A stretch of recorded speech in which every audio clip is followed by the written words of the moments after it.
Babasagin natin, huwag yung babasagin. Ayan si Ama, si Ama. Huwag ka nang market dyan. O, ito na. Konti lang. Oh, ayun ang naong. Lagot ka namin. Babasag ako eh. Hindi, kailan ka lang ng konti. Hindi yan. Eh bakit kasi bigyan mo na? Oo, bakit? Marunong na yan. Sobrang sarap pala. Oo, nauna ka pang uminom ah. Oo, gusto ko sa siyatan. Ito na sa'yo. Pati aso.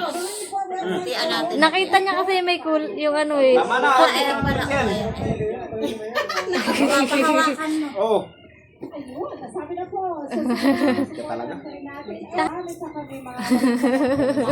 Yan niya talaga. Ayun o, hindi. Oo, yan o. May kulay na o.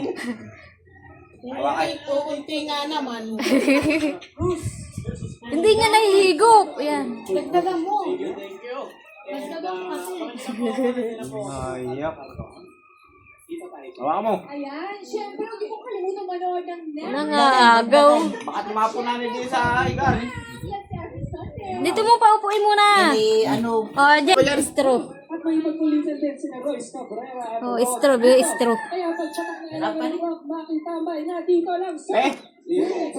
Straw. Ay, huwag na yan. May laman ng gamot. hindi yan naman. Bago yan. Natatanggal yung straw niyan eh.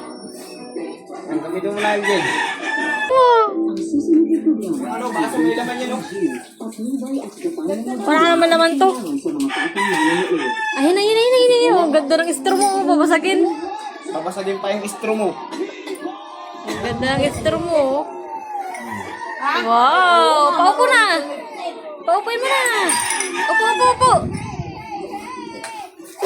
Ang ganda ng straw niyan eh.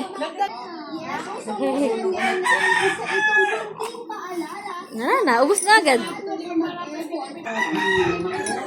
Na. Ito yung bubog na yan.